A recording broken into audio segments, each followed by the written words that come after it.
Bonjour mesdames et messieurs, bienvenue sur RTI 1, bienvenue dans votre journal. L'adresse à la nation du président de la République à la veille du Nouvel An a été l'occasion de faire le bilan de l'année 2019, notamment des questions économiques telles que la gouvernance, la croissance inclusive, l'industrie touristique, la réforme du CFA et l'agriculture. Nous vous proposons un décryptage de ces questions avec Cheikh Koné.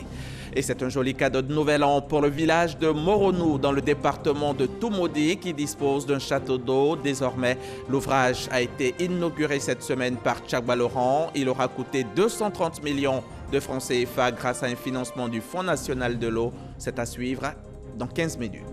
Partira pas, un troisième mandat donc pour Macky Sall, ni oui, ni non. Voilà la réponse du chef de l'État interrogé sur son intention de se représenter en 2024. Si la réponse reste évasive, c'est bien la première fois que Macky Sall rompt le silence autour de cette question. On en parle en toute fin de journal.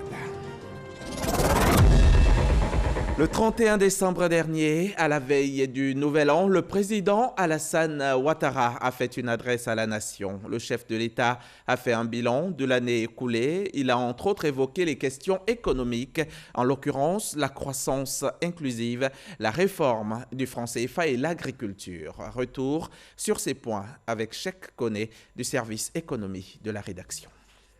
2011-2019, 8 ans pour relancer l'économie nationale. 8 ans pour remettre à niveau les fondamentaux d'une économie chancelante au lendemain de la crise post-électorale de 2010. Sous forme de bilan rétrospectif des acquis économiques de ces 8 dernières années, le discours du chef de l'État s'est appesanti sur les 5 points essentiels de sa politique économique, à savoir la gouvernance et la croissance économique, le développement agricole, l'industrie touristique, enfin la réforme du franc CFA. Sur ce dernier point qui est le plus récent des acquis économiques à mettre au compte des engagements et réformes communautaires, le chef de l'État a salué la décision, qualifiée d'historique. Il a par ailleurs assuré les plus sceptiques sur les garanties prises en vue de conduire cette importante réforme. Nous avons amorcé avec les chefs d'État de l'Union économique et monétaire ouest-africaine, l'UEMOA, et la France, une évolution importante de notre système monétaire avec la réforme du franc CFA dans le cadre de la future intégration monétaire des pays de la CEDEAO. Nous le ferons avec méthode et prudence afin de préserver le pouvoir d'achat de nos populations, d'attirer les investisseurs, de créer des emplois et de maintenir le développement économique des pays de notre Union. Au plan local, le chef de l'État a rappelé l'évolution positive de la croissance économique depuis 2011, avec un taux de croissance moyen annuel compris entre 7 et 9%. Avec force argument, il a démontré l'impact social de la croissance économique, souvent reprochée d'être moins inclusive. Les fruits de la croissance économique ont permis notamment le déblocage des salaires des fonctionnaires après plus de 25 ans de gel, le relèvement du SMIC, le financement des projets de centaines de milliers de femmes et la création de 3 millions d'emplois, la subvention du prix d'achat aux producteurs de certains produits agricoles tels que le cacao, le café, le coton, l'anacarde, etc. Nos parents paysans ont ainsi obtenu une meilleure rémunération du produit de leur labeur et leur quotidien s'est nettement amélioré. Et cette évolution s'explique aussi en raison de la proximité des services sociaux de base tels que l'eau potable, l'électricité, la santé, l'école et les routes. Nous avons inversé la courbe de la pauvreté, qui est en net recul selon les résultats préliminaires des rapports et des études qui seront publiés dans le courant du premier trimestre 2020. Ainsi, vous verrez, le taux de pauvreté devrait se situer aux alentours de 35% en 2018 contre 51% en 2011. Une croissance inclusive, des indicateurs économiques tous au vert, avec une hausse de l'ordre de 17% des investissements directs étrangers, IDE, entre 2016 et 2017, passant de 310 milliards à plus de 370 milliards de francs CFA. Des chiffres qui parlent et qui sont la résultante de l'attractivité de l'industrie touristique, comme l'a souligné le président de la République. Nous avons restauré l'attractivité touristique de notre beau pays et le trafic des passagers à l'aéroport international Félix Houphouët-Boigny est passé de 630 000 passagers en 2011 à 2 260 000 passagers en 2019. C'est à juste titre qu'après 20 ans de négociations et de multiples actions de promotion du tourisme ivoirien, la Côte d'Ivoire est inscrite depuis quelques mois dans le catalogue du premier voyagiste mondial, l'Allemand TUI. Tous ces résultats, nous les avons obtenus ensemble grâce aux efforts de chacune et de chacun de nous, ainsi qu'au travail acharné du gouvernement que je félicite. Nous allons maintenir le cap pour que chaque Ivoirien bénéficie des fruits de cette embellie économique, dans la paix et la sérénité. Nous continuerons dans cette voie. En clair, l'économie ivoirienne n'est plus sous perfusion, comme l'a laissé entendre le chef de l'État tout au long de son adresse. L'économie nationale se porte mieux après toutes les réformes structurelles engagées à travers les différents plans quinquennaux. 2020 se pointe donc avec des perspectives prometteuses. Le jour de l'an, c'était jour de fête, mais après la fête, le 2 janvier, c'était la reprise du travail dans quasiment tous les secteurs. Mais l'engouement n'était pas pareil partout. Si la reprise était effective dans l'administration publique, par contre, dans les secteurs du transport ou du commerce, de nombreux acteurs manquaient hier à l'appel. Voici le constat de Grace Kando.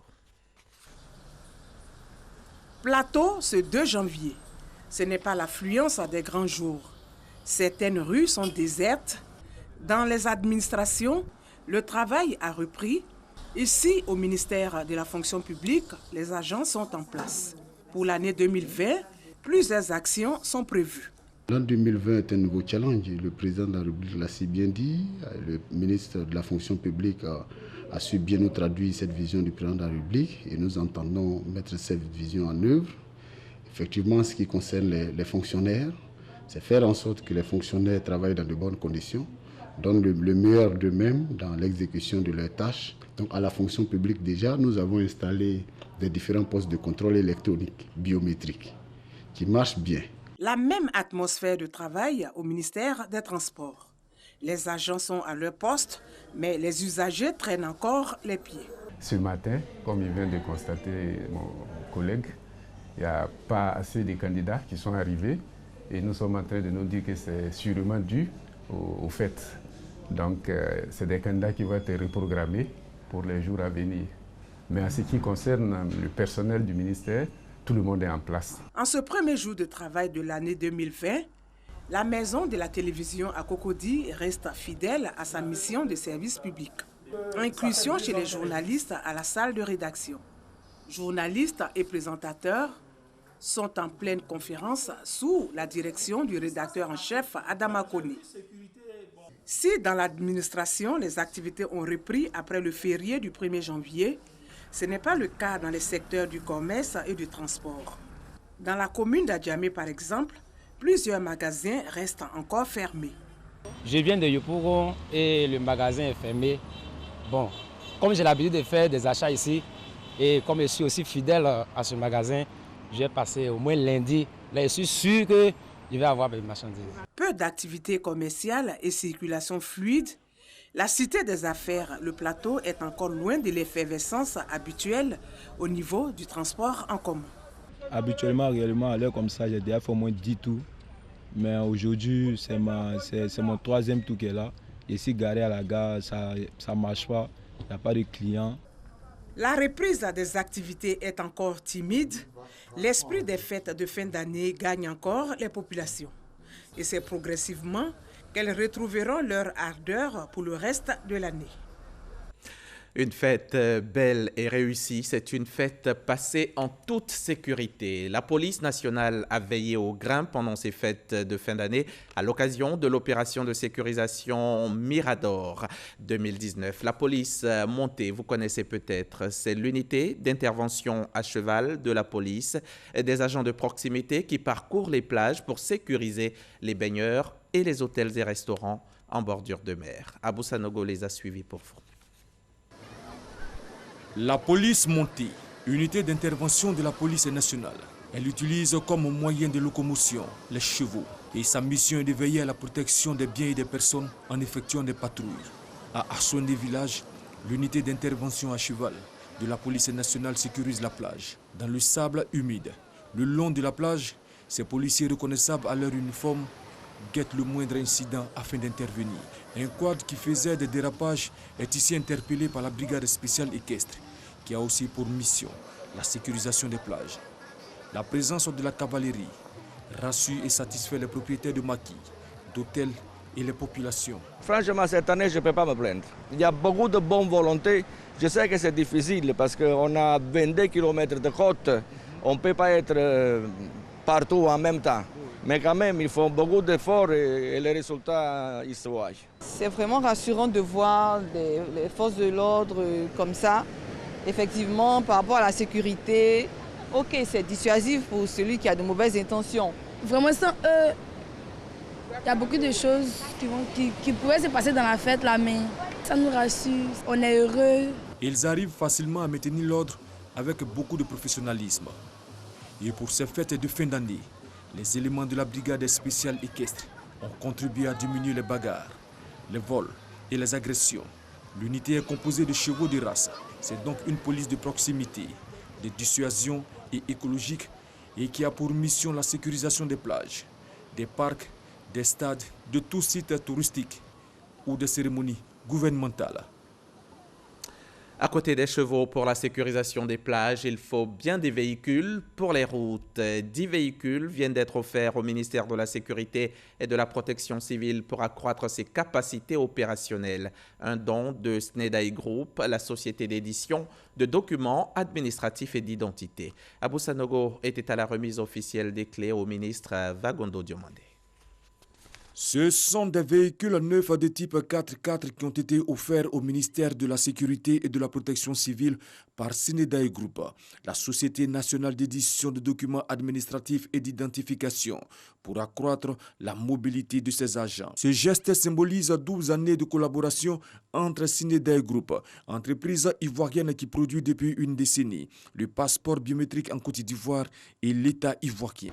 Ce dont traduit notre engagement permanent et conséquent d'être à vos côtés dans le cadre de notre partenariat pour que vous puissiez réussir votre mission, surtout dans ce contexte sous-régional que nous connaissons d'insécurité, mais surtout parce que les Ivoiriens ont besoin d'être rassurés et vous les rassurez.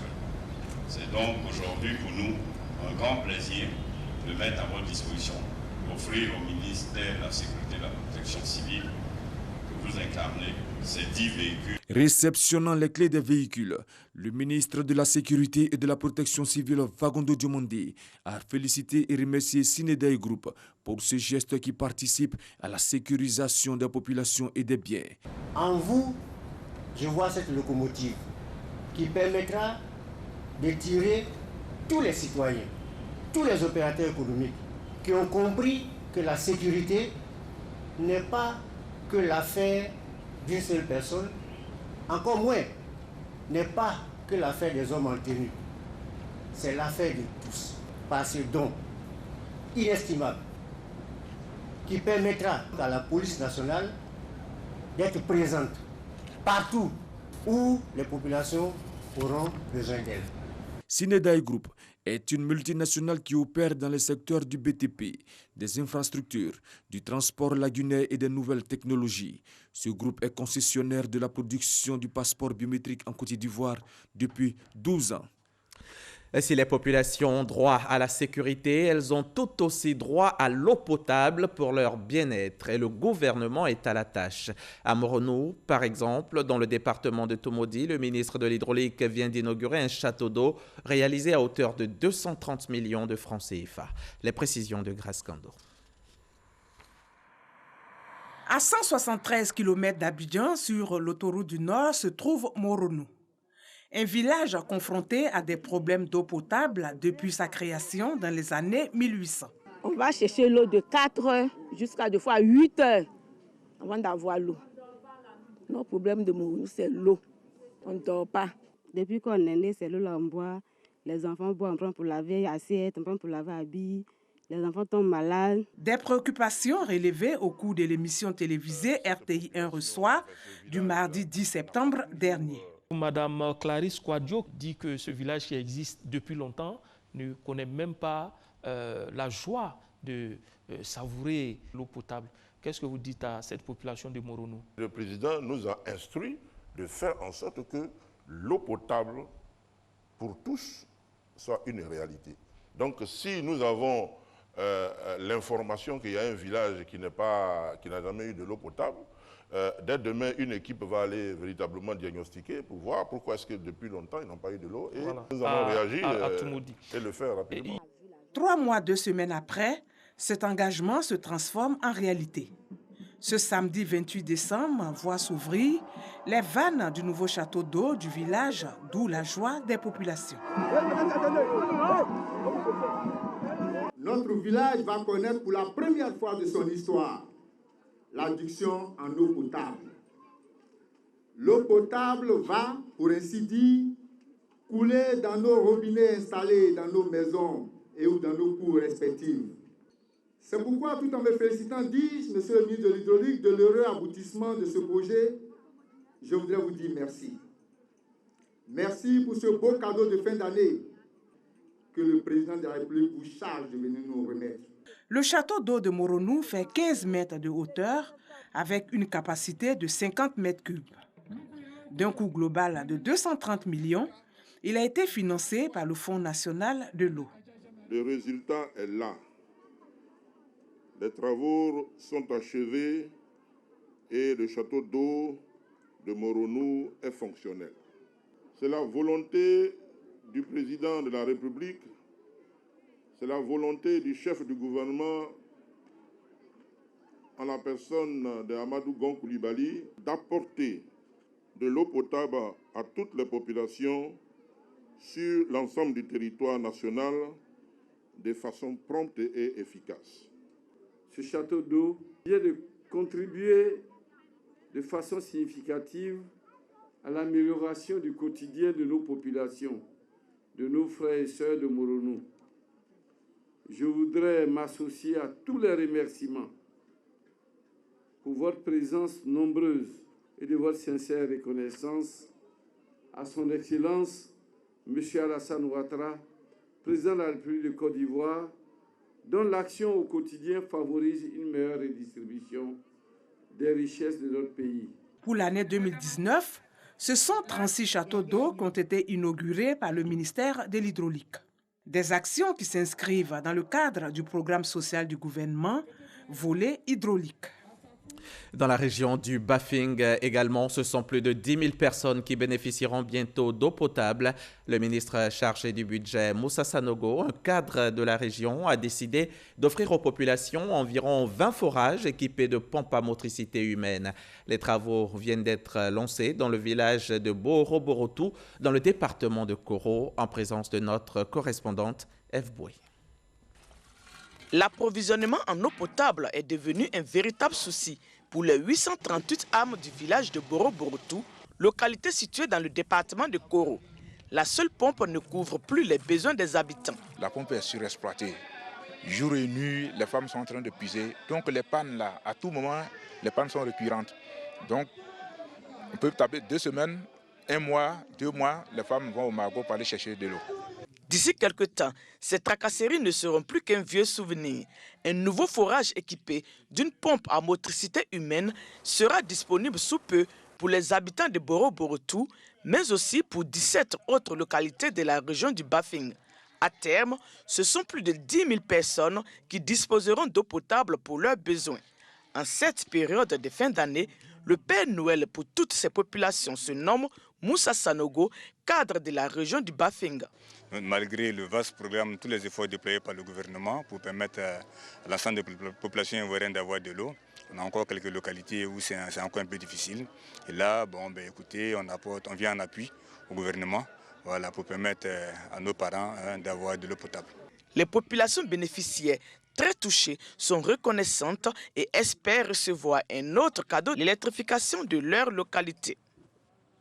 Le diabète est une maladie chronique qui ne se guérit pas mais que l'on peut traiter et le sport est un début de solution. Justement, l'association Diabète Sport Côte d'Ivoire a initié des activités sportives et une conférence de sensibilisation sur les bienfaits du sport pour les malades du diabète. Reportage Frédéric Oulaye et Franck Quadion. Maladie sournoise, les moyens de prévention sont si faibles qu'un diabétique sur 3 est malade sans le savoir. Vers la fin de l'année de 2011, que j'ai constaté une fatigue en moi et puis des furons qui ont commencé à pousser. Donc en urinant, j'ai pris un peu l'urine et j'ai goûté. Et j'ai vu que l'urine était très sucrée. J'ai dit tiens. Ça, il faut que j'aille vite à l'hôpital. Selon les résultats de certaines études publiées par les diabétologues, le taux de prévalence du diabète avoisine les 7%, soit plus de 700 000 personnes atteintes en Côte d'Ivoire. Maladie incurable, la prise en charge des patients malades du diabète est souvent un casse-tête. Nous attendons que vraiment on prenne en charge les personnes atteintes de diabète, qu'on leur donne tous les moyens pour vraiment un suivi régulier et puis parvenir à leur guérison. Regroupés en association, les patients atteints du diabète s'adonnent à la pratique du sport 2 jours sur 7 à l'Institut national de santé publique, INSP. Selon le président de l'association Diabète Sport Côte d'Ivoire, la pratique régulière du sport peut être un remède pour accompagner le traitement de cette pathologie. Le sport, aujourd'hui nous le pratiquons, ça nous a fait du bien. Et ça nous fait du bien. Parce qu'on retrouve un second souffle. On retrouve la mobilité de nos membres. On retrouve le moral. On ne se sent pas seul. Aujourd'hui, la pratique constante du sport apparaît comme un soulagement pour ces personnes vivant avec le diabète. Ça fait reposer, ça fait dégager l'esprit. Et puis quand nous venons ici, nous sommes comme une famille. Créée en 2017, l'association Diabète Sport Côte d'Ivoire revendique plus de 600 membres à travers toute la Côte d'Ivoire.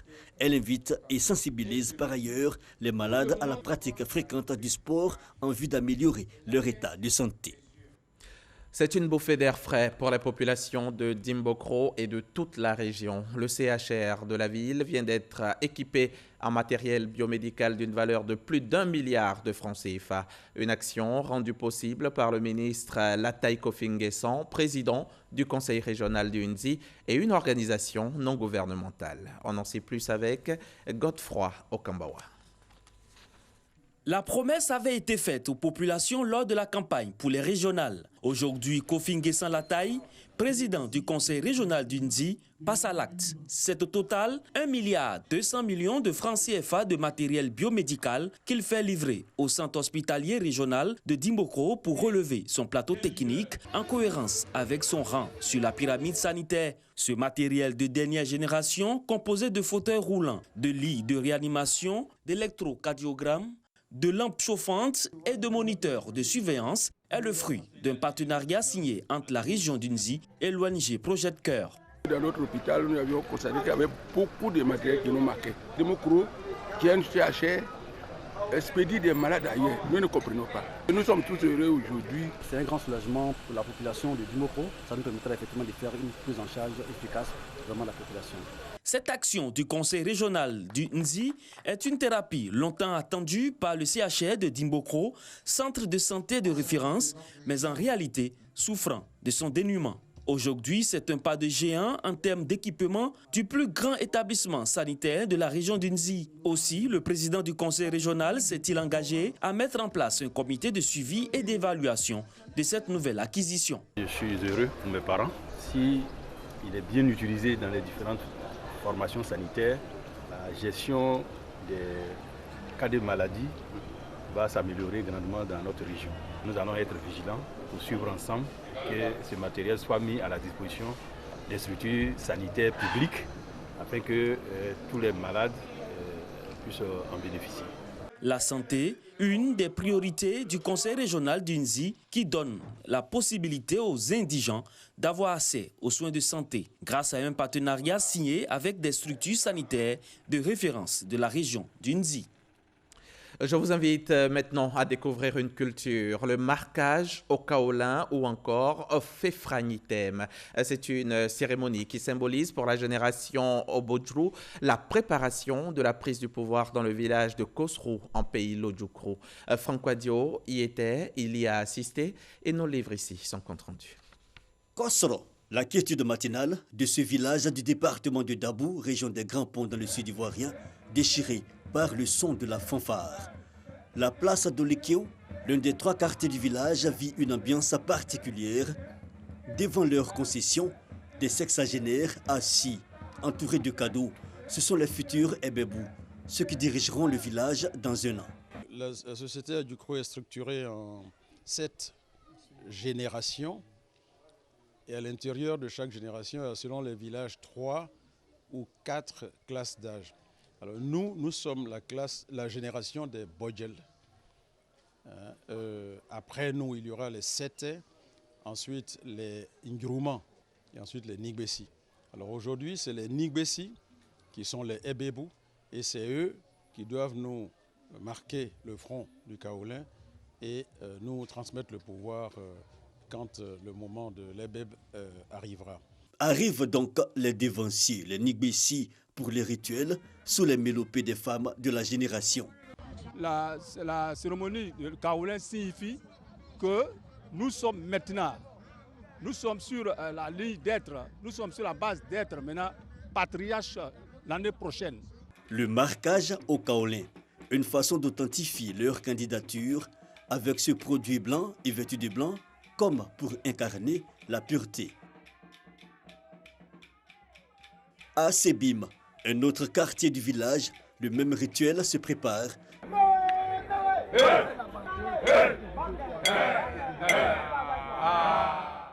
Mais cette fois, les Obodjru, l'ensemble des Bodjel du quartier, feront le fefre agnitem, le marquage au kaolin de façon collective. C'est le départ vers la grande place.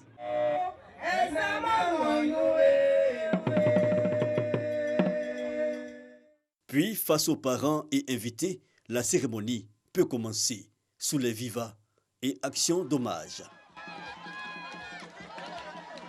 Les Obodjru, tous appartiennent à la même classe d'âge, celle des 61 à 63 ans.